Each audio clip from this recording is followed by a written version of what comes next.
Hey guys, Bharti foundation में आपका स्वागत है। मेरा नाम है प्रतीक्षा देसाई। यहाँ पर हम आपके सभी गवर्नमेंट एग्जाम्स के लिए करंट अफेयर्स को डिस्कस करने वाले हैं। तो आज की डेट है 12 मई 2022 एंड चलिए अभी ज़्यादा देरी ना करते हुए आज की हमारी डिस्कशन स्टार्ट करते हैं।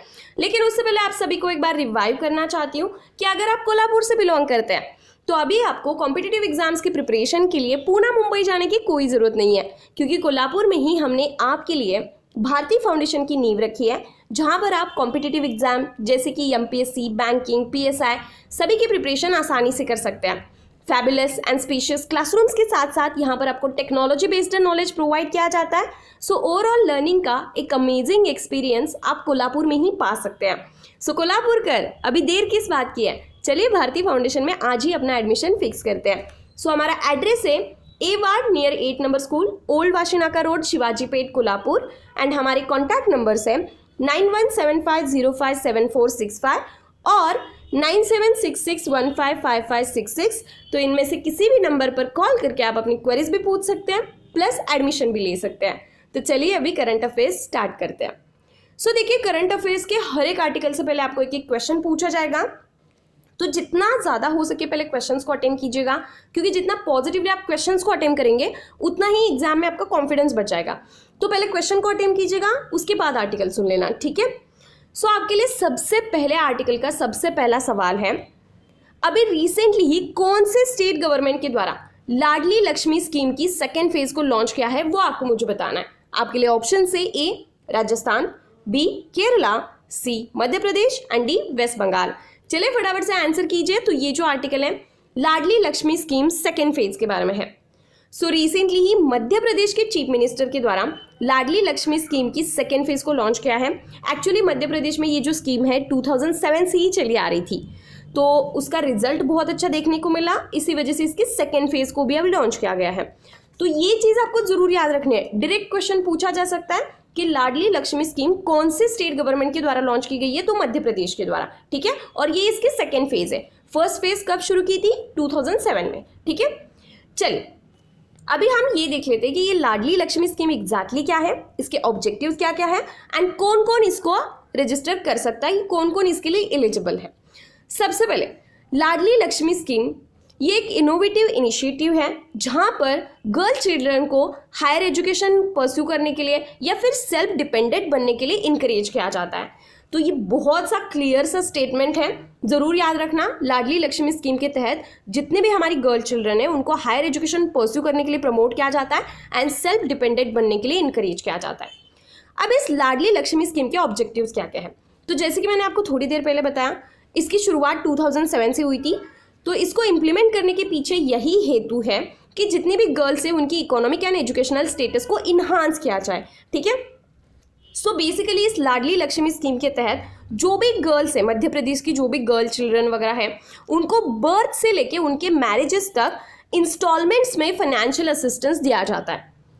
ये क्वेश्चन आपको पूछा जा सकता है कि लाडली लक्ष्मी स्कीम के तहत कौन कौन से गर्ल्स को कवर किया जाता है।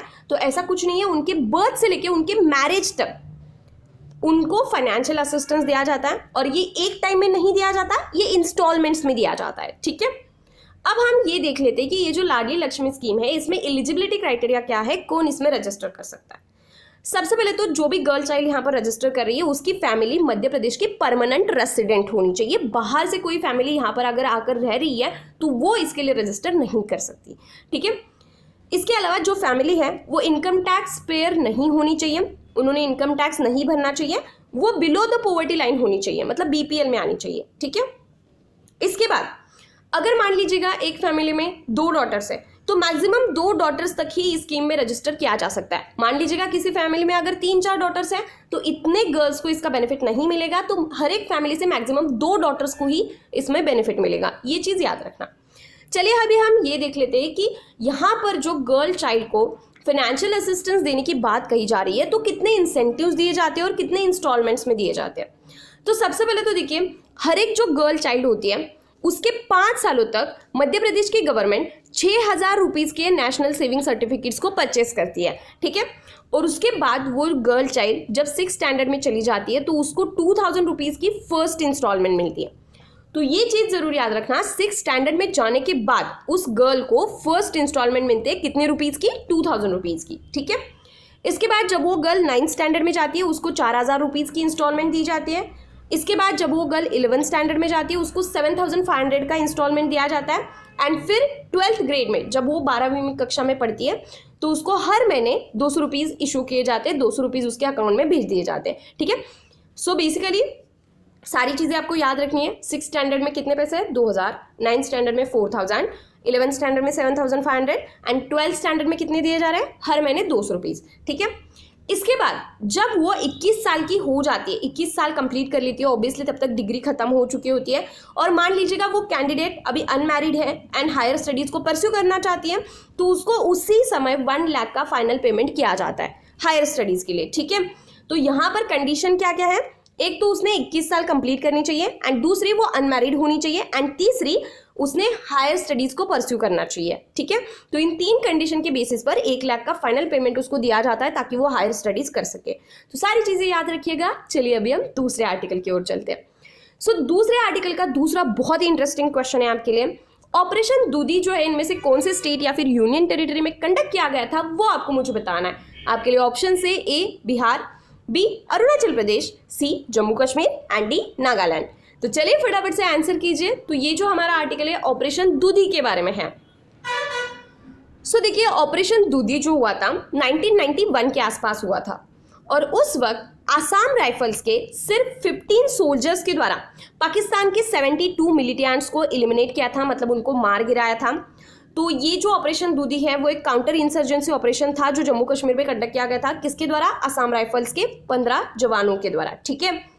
तो इसी को कमोमरेट करने के लिए अभी आसाम राइफल्स के द्वारा ऑपरेशन दूधी की जितनी भी सर्वाइविंग सोल्जर्स है, मतलब अब तक जो भी सोल्जर जिंदा है उनको फेलिसिटेट किया है, मतलब जो भी उन्होंने अच्छा काम किया था उसके लिए उनको प्रेज किया जा रहा है, जिस वजह से ऑपरेशन दूधी न्यूज में है।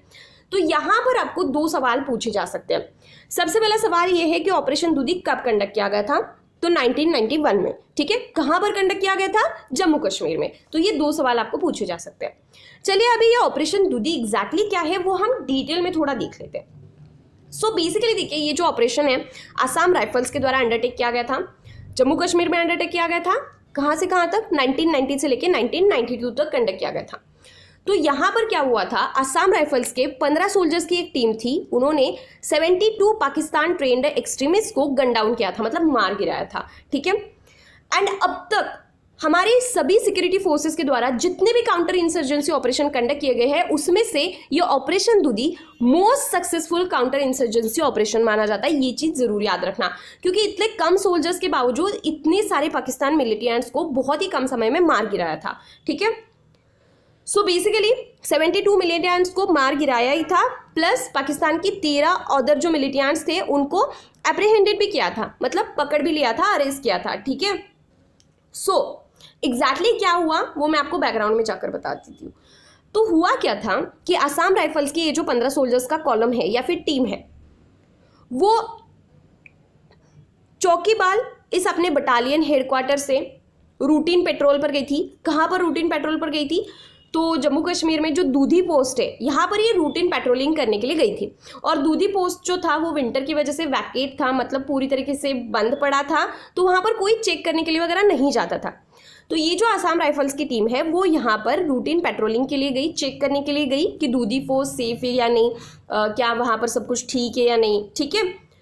तो वहाँ पर जाकर उन्होंने देखा कि दूधी पोस्ट के यहाँ पर 72 पाकिस्तान ट्रेंड एक्सट्रीमिस्ट काम कर रहे हैं। सो बेसिकली अभी ये समय था कि स्टांस लेना है, कुछ ना कुछ चीज़ें करनी है ताकि इन सारे एक्सट्रीमिस्ट को ख़त्म किया जा सके, राइट। सो हमारे जो सोल्जर्स थे वो पीछे नहीं हटे, वो 15 लोग ही थे बल्कि वो पीछे नहीं हटे, ठीक है। सो बेसिकली ये फाइट शुरू होती है 3 मई से लेके 5 से लेके 6 मई तक ये फायर फाइट चली, मतलब एक दूसरे की तरफ फायरिंग शुरू थी। इसमें हमारे राम कुमार आर्या एंड जो कामेश्वर प्रसाद है ये सोल्जर्स मैट्रोडॉम हो गए, मतलब उनकी डेथ हो गई। एंड यहाँ पर जो RK यादव जी थे वो इस मिशन में इंजोर हो गए। तो हमारे जो 3 सोल्जर्स हैं उनको ही इंजरी हुई, या फिर आप ऐसा बोल सकते हैं 2 सोल्जर्स की मौत हो गई और 1 सोल्जर जो है इंजोर हो गए। लेकिन ये जो बाकी के सोल्जर्स हैं उन्होंने 72 पाकिस्तान मिलिटेंट्स को या 72 पाकिस्तान ट्रेंड एक्सट्रीमिस्ट को मार गिराया। तो ये बहुत ज़्यादा हिम्मत वाली बात थी, राइट, कि इतने कम लोग होने के बावजूद वो डटे रहे। ठीक है, तो यही था ऑपरेशन दूधी, क्योंकि कम लोगों के साथ उन्होंने बहुत सारे एक्सट्रीमिस्ट को मार गिराया था। तो ये ऑपरेशन दूधी 3 मई 1991 को कंडक्ट किया गया था, जैसे कि मैंने आपको पहले बताया, एंड 5-6 मई तक ये चला था।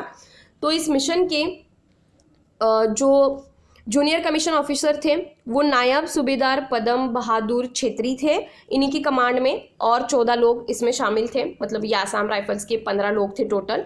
ठीक है, और इनके पास कौन से इक्विपमेंट थे, तो इन सोल्जर्स सिर्फ पेट्रोलिंग के लिए गए थे, उनको ये नहीं पता था कि वहाँ पर पाकिस्तान के मिलिटेंट्स हैं, तो इनके पास ज़्यादा इक्विपमेंट्स नहीं थे, इनके पास सिर्फ light machine guns and 7.62 mm की जो सेल्फ लोडिंग राइफल्स है वही थी, और इसी के बेसिस पर उन्होंने उन मिलिटेंट्स को मार गिराया था।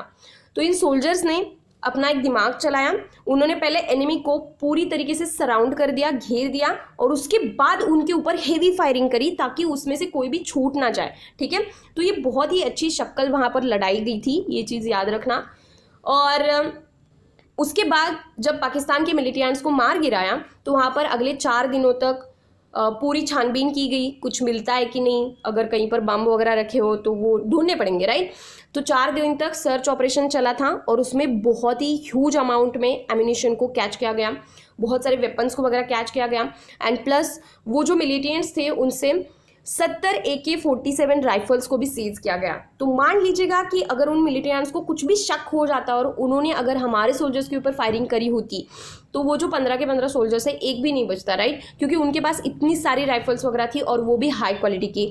सो बेसिकली बहुत ही अकल के साथ और शक्ल के साथ हमारी जो ये आसाम राइफल्स के सोल्जर्स है उन्होंने काम किया, और इसी वजह से उनको अभी फैसिलिटेट किया गया है। ठीक है, चलिए अभी अगले आर्टिकल की ओर चलते हैं। सो हमारा अगला आर्टिकल है United Nation convention to combat desertification, conference of parties 50th session के बारे में। सो ये जो आर्टिकल है इसे इन्वायरमेंट पॉइंट ऑफ से काफ़ी याद रखना बहुत ज़्यादा इंपॉर्टेंट है। ठीक है, तो हुआ क्या है कि अभी रिसेंटली ही United Nation convention to combat desertification ये वेस्टर्न अफ्रीका के कोटे डी आइवोरी इस कंट्री में हो रहा है। सो इस United Nation convention to combat desertification के कॉन्फ्रेंस ऑफ पार्टीज का ये 15th सेशन है, 15वां सेशन है, और उसको हमारी union minister for environment, forest and climate change के द्वारा एड्रेस किया गया है, जिस वजह से आर्टिकल न्यूज़ पे है। ठीक है, तो ये चीज़ ज़रूर याद रखना कि ये अभी इसका 15th सेशन है, और कहाँ पर हो रहा है, वेस्टर्न अफ्रीका की कोटे डी आइवोरी में। ये कंट्री कहाँ पर है ये पहले हम देख लेते हैं, क्योंकि मैप पॉइंट ऑफ से काफ़ी ज़्यादा इंपॉर्टेंट है। सो बेसिकली ये हमारा अफ्रीकन कॉन्टिनेंट है, एंड जैसे कि यहाँ पर लिखा गया है वेस्टर्न अफ्रीका, तो वेस्टर्न तरफ ही दिखते हैं, यहाँ पर आपको कोटे डी आइवोरी ये कंट्री देखने को मिलेगा। ठीक है, एक्चुअली ये कोस्टल स्टेट है, क्योंकि जैसे कि आप क्लियरली देख सकते हैं साउथ अटलांटिक ओशन में इसकी कोस्टल बॉर्डर है, और ये बहुत सारे कंट्रीज़ के साथ अपने लैंड बॉर्डर शेयर करता है, जैसे कि लाइबेरिया के साथ, गिनिया के साथ, माली के साथ, इसके बाद घाना के साथ, एंड बुर्किना फासो के साथ अपनी लैंड बॉर्डर शेयर करता है। वापस एक बार रिपीट करते हैं, देखिए ये जो कोटे डी आइवोरी है वो लाइबेरिया के साथ, गिनिया के साथ, माली के साथ, बुर्किना फासो के साथ एंड घाना के साथ अपनी लैंड बॉर्डर शेयर करता है, 5 कंट्रीज के साथ। ठीक है, और इसकी कोस्टल बॉर्डर कहाँ पर आती है, साउथ अटलांटिक ओशन में। तो चलिए अभी हम ये देख लेते हैं कि ये जो कॉन्फ्रेंस ऑफ पार्टीज का 15th सेशन हुआ था उसके हाईलाइट्स क्या क्या निकल के आ रहे हैं।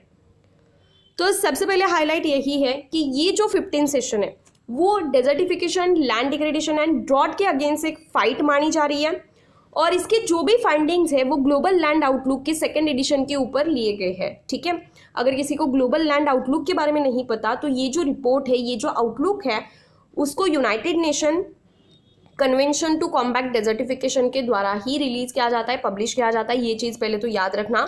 और इसमें लैंड सिस्टम चैलेंजेस को अंडरस्कोर किया जाता है, हाईलाइट किया जाता है, प्लस इसमें ट्रांसफॉर्मेटिव पॉलिसीज एंड प्रैक्टिसेस के भी शोकेस किया जाता है, सभी को दिखाया जाता है, plus sustainable land and water management के लिए कॉस्ट इफेक्टिव पाथवेज क्या क्या है वो बताया जाता है। ठीक है, तो इस ग्लोबल लैंड आउटलुक के 2nd एडिशन के फाइंडिंग्स के ऊपर ही इस सेशन को पूरी तरीके से बिल्ड किया गया है, एंड इसी सेशन में land degradation, climate change and biodiversity loss जैसे जो इंटरकनेक्टेड चैलेंज है मतलब एक दूसरे के साथ मिले हुए जो चैलेंज है उसको हम कनेक्टिवली कैसे रिस्पॉन्स कर सकते हैं, इसके बारे में आपको बताया गया है, इसके बारे में सॉल्यूशन ऑफर किया गया है, जो कि काफ़ी अच्छी चीज़ है।